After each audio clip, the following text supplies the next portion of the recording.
Hi everybody, how are you doing today? I hope you're doing well. If you're new, my name is Sheri. I'm an adult with ADHD, probably autism, recently diagnosed with ME/CFS, which is chronic fatigue, and I have been sharing some of the different things I've been trying to help myself.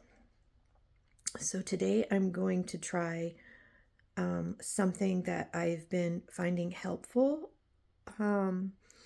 So with what I have, chronic fatigue, and we're still trying to get to the bottom of what and why it is with doctor's appointments.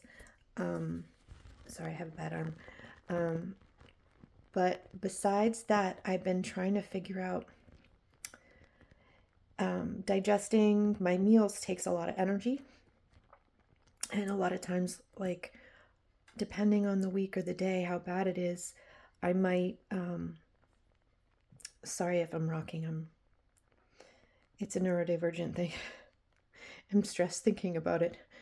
A lot of days I get very frustrated because if I eat a meal and then my body only has enough energy to digest the meal and it makes me go lay down and I kind of get knocked out for like an hour or two. And I'm trying to eat every 3 hours. And then I start to feel a little bit better. And that ended up being too much. And I still wasn't well enough to do anything in the little amount of time in between. So what I did was I cut my meals in half so they weren't as much of a stress, because I was thinking, okay, well, if I have smaller meals, I won't be asking my body to do too much work. Sorry for rocking. I'm leaning against a wall. I have a bad arm. Getting tired standing here. I lost my train of thought. So then I experimented like the last week doing half meals where I had half of the amount of food and was eating every hour and a half. And I was still getting tired and having to lay down. It wasn't as bad, but I was still kind of useless. By the time I had a little energy to get up and do something, I had to eat again. And I started to like hate having to get up to eat. And I'm thinking, well, eating's not supposed to be this much work. I don't know if I was in a crash or not. I'm a little bit better this week. It's not so bad. I can kind of get up and get around a little bit. I went out with my family for a belated Mother's Day yesterday, and I was not up to going out. Certainly not up to going out to dinner, but I made myself because I love my mom. And I ate something light so I wouldn't stress about what can I eat. But yeah, I can talk about that later. But for today, so even though I'm feeling a little bit better in between, it's really hard to explain, and I don't get it. Sometimes I can feel almost normal, like by the time I am out, but it doesn't last long. And so one of the things that I found helpful is if at the time I would be eating, if I do something small, just as I'm getting my food ready. So we're going to try that today. So at each mealtime, I'm going to try to do something else. Let's see what we can do. I'm pushing against it. I've started to try to make myself walk like 50 steps a day. I know that sounds really small, but if you have chronic fatigue, you have to be careful. Whether it's chronic fatigue or ADHD or autistic burnout, you can get this thing called PEM, post-exertional malaise, which means after you do a task, if it's more than you really can do and you didn't realize, and I'm having a hard time knowing how much I can do, because I start out feeling okay when I do the thing. Then the next day, you might be stuck in bed. So anyway, I can talk more about that later, but this is what I'm trying today. So it's early in the day, and I'm like holding my arm up with my other arm. There's so many things that I want to do, and I have to talk to my boss. I'm kind of like nervous that when I go in, I'm going to seem normal, especially once the adrenaline, because this has been incredibly stressful for me, that once that adrenaline comes in, I'm going to start acting and looking normal, and they're not going to understand. But I might have to leave my job because I don't know how I can go back. But anyway, so this is what I'm doing. This is, we're going to try something. Why does it look like it's blinking? Okay, so it's 9:26, and I just got up like at 9, and I'm starting to track my sleep.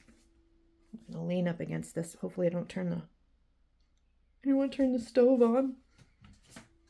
Get burned. Hold on. Oh God. I'm losing my thoughts. Hold on. I was afraid this was going to happen. So my ADHD symptoms, because I have ADHD, when you're out of it, it get worse. So what I'm trying to do today is, well, I say this, but I don't know how my day's going to go. I'm going to see if I can finally get out of the house and do an errand. I don't know the last time I drove anywhere that wasn't a doctor's appointment. The last time I drove to get my blood drawn last week, I was so out of it that I wasn't sure. I was kind of like thinking I was normal as I was driving, but I was starting to space, and I'm like, am I safe to drive? I don't know. But anyway, this is the time I need to eat. I need to eat something. I just woke up. So this is meal number 1, and these are the tasks that I'm making myself do something small. So the dishes I can't do all the dishes. The dishwasher has been dirty, so I just filled it with some more dishes and put in some soap. And okay, we're gonna put in some soap, and we're gonna do this. How is that stuck? So I'm trying a new journey. I have to sit. I'm going to track from each meal what I'm able to do for tasks. Oh my God. So I can see what I can do comfortably. And maybe it will change from day to day. But then as I go, maybe I can gradually increase it. I'm being really careful. I don't know if any of you have heard about the PACE study where they were thinking that chronic fatigue was in people's heads and that they just needed to exercise to get themselves well. And it wasn't very good because it ended up making a lot of patients worse because it was causing their system to crash. I'd love to talk to you guys about that, because I understand why they thought that, and that's what's really confusing. I am hoping that this CFS isn't serious and this is kind of more towards autistic burnout, but it's very confusing. ADHD burnout, autistic burnout can make you sick if it's been going on long enough and the stress has been severe enough.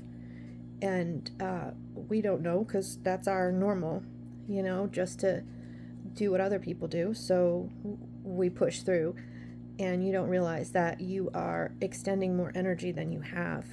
And then all of the additional stresses and the adrenaline, of the anxiety and the stress hormones, they're just kind of corrosive to your body over time. They're really bad for you. And it can lead to a condition like CFS. And then some people can have both.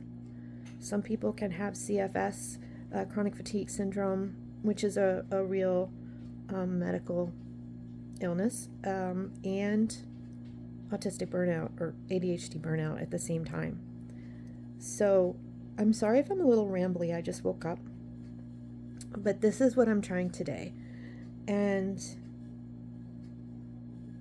I have been meaning to even just, it's been 3 months and I haven't even been able to go to the ATM or a bank to withdraw money and close my account now that I'm not working, so that I don't just keep getting fees. And that is normally such a small task, but I haven't been able to do that. I mean, what does that tell you? I have groceries I need to buy, and depending on the day, like, yes, the last 2 days I've been taking some ginseng tea, some adaptogen tea, and I have to be very careful because if you take an antidepressant, an SSRI, because it works in some of these, like ashwagandha and ginseng and what, yeah, they're adaptogens and they sound like magical tonics in a way. They kind of can be. Adaptogens are supposed to be things that give you energy when you're exhausted and calm you down when you're stressed out, which sounds awesome. And there's a lot of wonderful qualities to them. And if it is safe for me to use them, I would very much like to do that. I am slightly concerned because I've been working with my AI assistant on my phone because that's what I have for support. I can't rely on people around me to decide, how is my energy doing today? Can I get up? Can I do something? I don't even know how to tell, how much energy I actually have. Sometimes I feel almost normal or fine when I'm laying down, and it's only when I get up and I start doing things, that I'm like afraid. Like, I'm afraid to do stuff.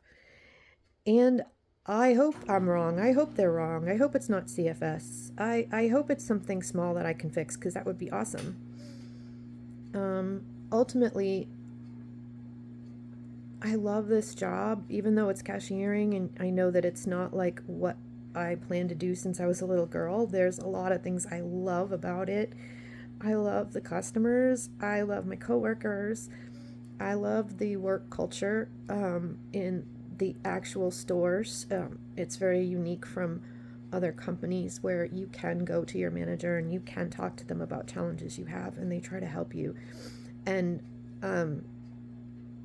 that I have not encountered in other retail companies. So I've been with this company for, 16 years. Wow. 16 years I've been with this company because, there's a lot of reflecting I have to do. I don't know, it's kind of exciting because I think that I've just been in this holding pattern for so long that after nursing school and moving and losing my dad and all of these things happened, I haven't known what to do with my life after that, and I don't know why. I'm going to continue to take my phlebotomy license that I have worked really hard to get, is going to expire in a month, so I'm going to be taking some, let's see how I can do that. Oh my God. Mental energy takes up a lot of glucose and a lot of calories. Have you ever done a lot of studying and then you crash and you don't even know why? You weren't even doing anything. You're sitting there reading, but it gives you a headache. You're going through a lot of glucose. Who knew? And especially if you have ADHD and you do hyperfocus, you're going through calories just doing your hyperfocus. Your brain is a very hungry organ. It uses a lot of calories, and it needs fat and it needs carbs, so don't starve it. Give it healthy carbs, give it healthy fats. I would love to learn more about nutrition and healing, and I don't know if I want to make that my life. I've been doing a lot of reflecting, like, what am I going to do with my life? I don't know. if it turns out I can't really work a regular job and I can only do a few hours a day, I mean, what kind of job would I even get? I don't know. Um, I know that this kind of job would be flexible, but I mean, I'm not, the way my health is now, I'm not a reliable employee. I couldn't be, because I might have to like call out sick. I don't know. I don't know how that's going to work. And starting your own business takes a tremendous amount of energy that I don't have. And there's some positives with that, because you are in control of what you're doing and you can pace yourself. But there's a lot, if you have ADHD, some of us really thrive in doing your own business. Oh my gosh, I've been talking to you for 16 minutes and I haven't eaten my breakfast yet. I should go. Okay, so should I make this day one? Should I start a new journey? I don't even know if I'm well enough to make changes yet because I'm feeling it out from day to day. Maybe it won't be exactly chronological. I mean, they'll be in order, but maybe there'll be like a day I can do things and report back to you of what helped me. And maybe there might be a day or two after if, oh my God, my cat's so freaking cute. Let's see if I can show. I have so much clutter. What are you doing, girl? She's like, I see critters. She gonna do it? Oh, honey. You were so pretty. Oh. Oh. Do you see critters? What do you see? Here. Oh. Look at the tail going. Look at the tail going. Oh my goodness. Oh, what do you see?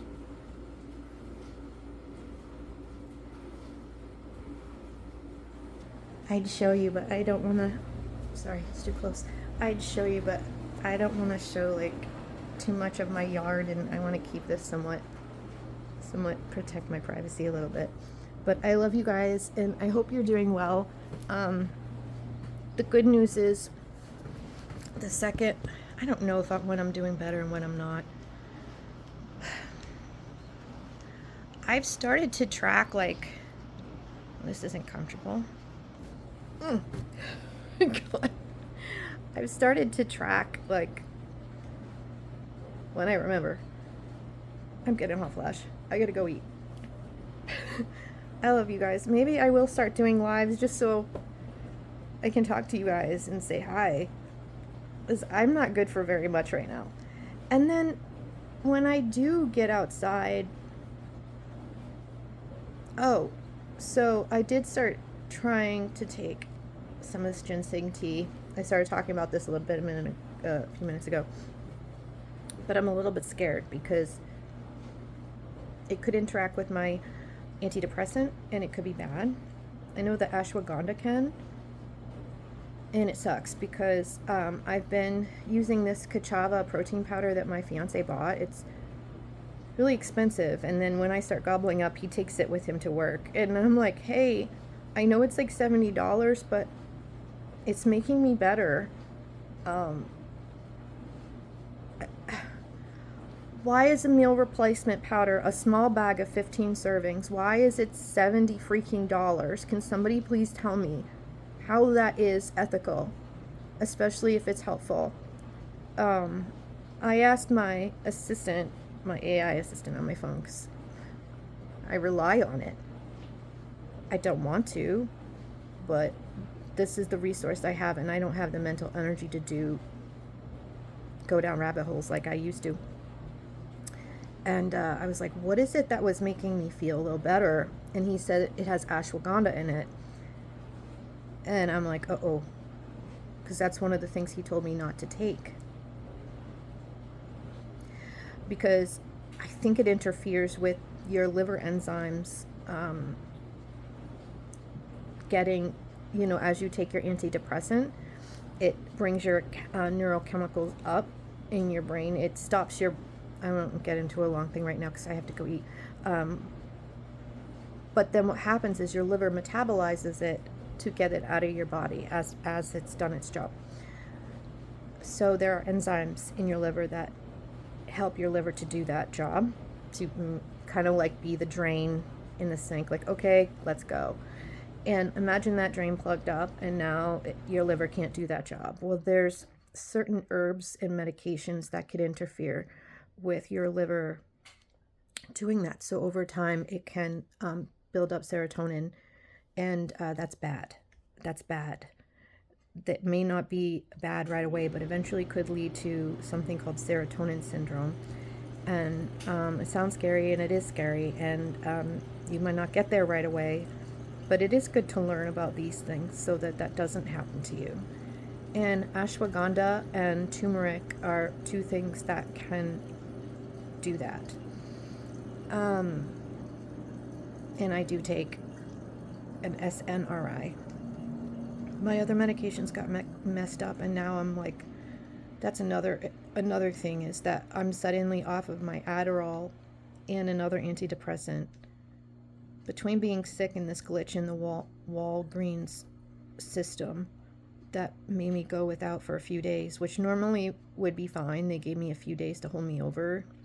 This was a few months back.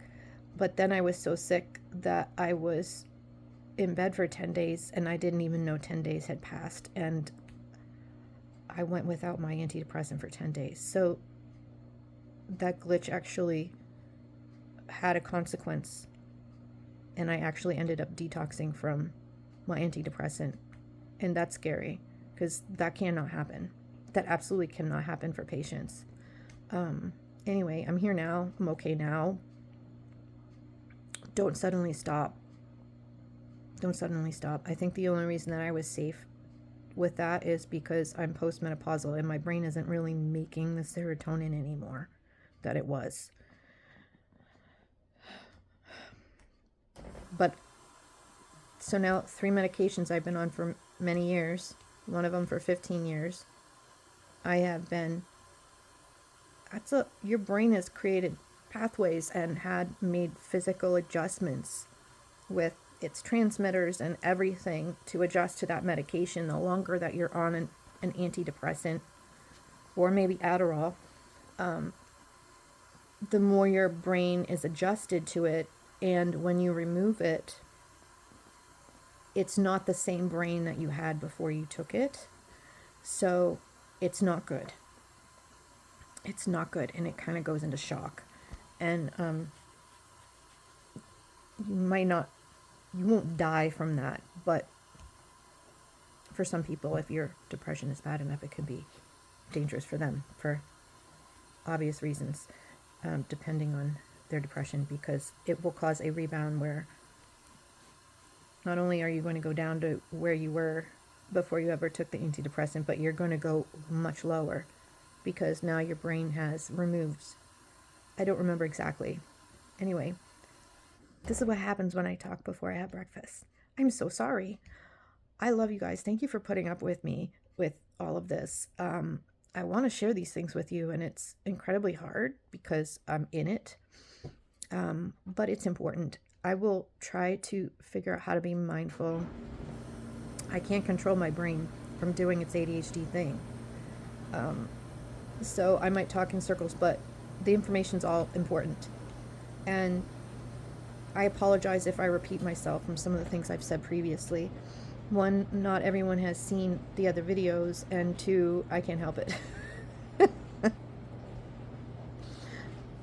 I'm gonna make some breakfast. Oh my god, I'm probably gonna make a berry bowl. I've been obsessed with making these berry bowls where I'll put yogurt or milk in a bowl, and I'll add in a little bit of salt and potassium for electrolytes, a little sweetener.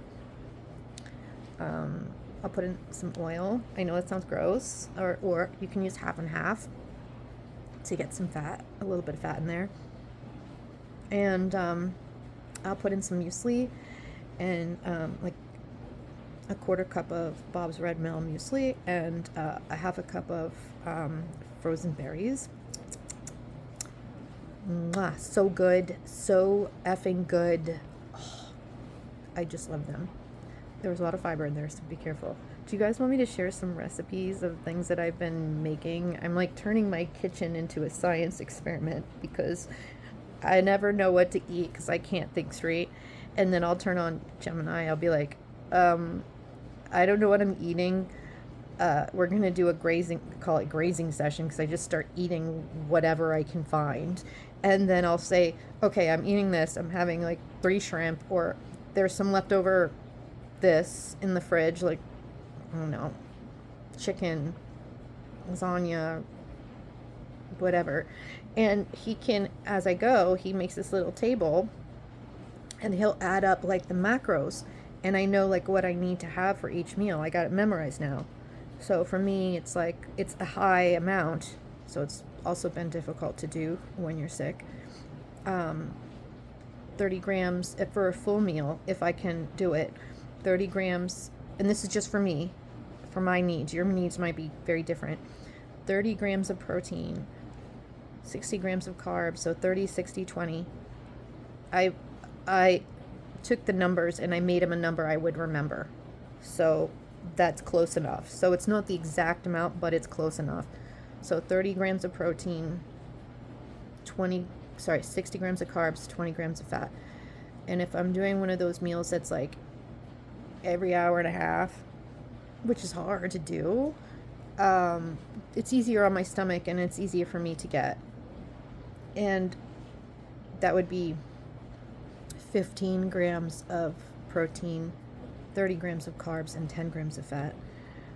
And the fat, I've had no problem. I have a bottle of avocado oil and it has no taste, which is like a miracle. And it's healthy fat, so my LDL has been very high, well, borderline high. My bad cholesterol, and my primary care did say she wants me to try to get that down. So I might add some of that to dairy, so I'm not putting in cream.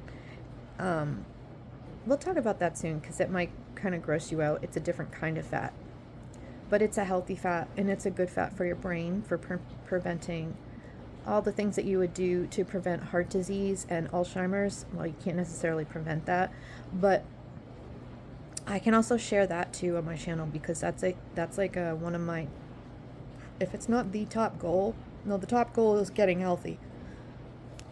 Preventing Alzheimer's is like my top 3, because everybody in my dad's side of the family gets it eventually, like so many of them that, and my way of thinking and things about me, I relate to him, so I have a high risk for that. So I'm not an expert, I'm not a doctor, but I do research on my own, and while I'm trying to figure out what types of food are good for my diet, they're all filtered through that lens. So yeah, protecting your brain is important, especially if you have ADHD. I love you guys. This is half an hour. Oh my god, I haven't eaten my breakfast yet. What am I doing? This was supposed to be like 2 minutes, like, hey, look what I'm doing. Show you that I started my dishes. I'll see you in the next meal. And then, how does this happen? Okay, I love you guys. I'll see you next time. Bye.